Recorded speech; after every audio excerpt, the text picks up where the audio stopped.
ပါကျွန်တော်အတန်ထုတ်တဲ့ flexi net ကတ်တွေကိုသုံးနေပြီးတော့မှ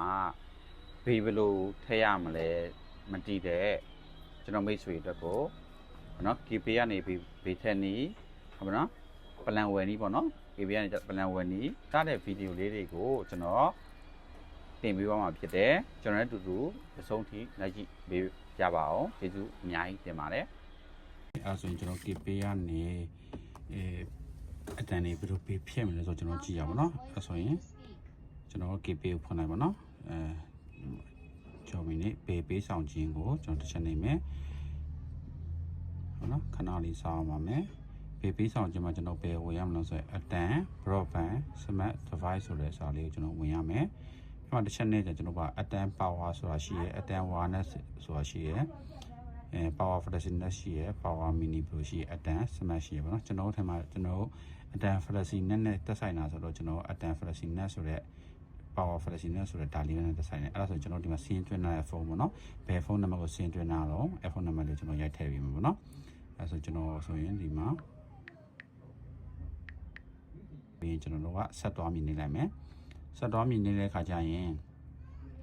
အသုံးပြုနာမည်ပေါ့နော်ဒါကကျွန်တော်နာမည်စရတဲ့နာမည်မချိန်တာလေနော်ဆက်မျိုးစားမှာဆိုရင်ကျွန်တော်တို့ကရွေးလိုက်ရင်ဒီ BYOD ဆိုတဲ့စာရှေ့ရလာလိမ့်မယ်အဲ့ဒါရေးမှအတည်ပြုမယ်ပေါ့နော်နောက်ဒီ package အမျိုးအစားမှာဆိုရင်ကျွန်တော်တစ်ချက်ရွေး55K ဆိုရင်မှရက်30ရှိတယ် 35K ဆိုရင်မှရက်20ရှိတယ်15K ဆိုရင်မှ9ရက်ရှိတယ်ကျွန်တော်တို့ကတလ3ကျင်တာဆိုရင် 55K ကိုရွေးပြီးတော့မှအတည်ပြုမိ1000ပဲပေးဆောင်မိဟုတ်နော်ပေးဆောင်မိတစ်ချက်နဲ့ဒါ password ရိုက်လိုက်ရင်ကျွန်တော်ဝင်သွားပြီเนาะကျွန်တော်ကတော့လက်ရှိကတော့ဒီငွေပေးချေပြီးမှဒီ password နဲ့လိုက်ရင်သူကဝယ်သွားပြီပေါ့เนาะဒါပေမဲ့ကျွန်တော်ကတော့မကုန်နေလို့မဝယ်သေးဘူးပေါ့เนาะအဲ့ဒါကုန်မကုန်ကျွန်တော်သိချင်တယ်ဆိုရင်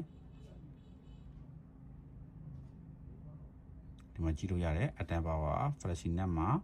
ကျွန်တော်တို့ကအတန်ကိုကစ်ကဘယ်လောက်ကျန်တော့ဘာလို့ဆိုရင်ကျွန်တော်ဒီ subscription နဲ့ကနေဘယ်လောက်ဆောင်မနော် subscription ကနေဒီ power flexi-net ကိုကျွန်တော်ကစ်က113 GB တောင်ကျွန်တော်ကြံနေကုန်မဲ့ရက်ကပဲနေတော့ဆိုရင်26ရက်10လမှာအကုန်မဲ့ကျွန်တော်26ရက်9လမှာတက်တန်းတိုးရတာဖြစ်တဲ့အတွက်26ရက်10လမှာ10လပိုင်း26မှာကုန်မယ်တက်တန်းမကုန်ခင်တက်တန်းတိုးလို့ရှိရင်လက်ကျန် data ကို carry အနေနဲ့တွားတယ်ယခုဗီဒီယိုလေးကမိတ်ဆွေတို့အတွက်အကျိုးရှိမှာဆိုရင်ကျွန်တော်တို့ like and share လုပ်ဖို့ကျွန်တော်အကြံပြုပြစေကျွန်တော်မကြခင်မှာဝေ့ပေးနဲ့ဘယ်လိုထည့်ရမလို့ဆိုတဲ့ဗီဒီယိုလေးကိုလည်းကျွန်တော်တင်ပြပါမှာဖြစ်တယ်ဒါတော့ KP နဲ့ဘယ်လိုအတန် flexi-net တွေကိုဖြည့်ရမလဲဆိုတဲ့ဗီဒီယိုလေးဖြစ်ပါတယ်ကျေးဇူးအများကြီးတင်ပါတယ်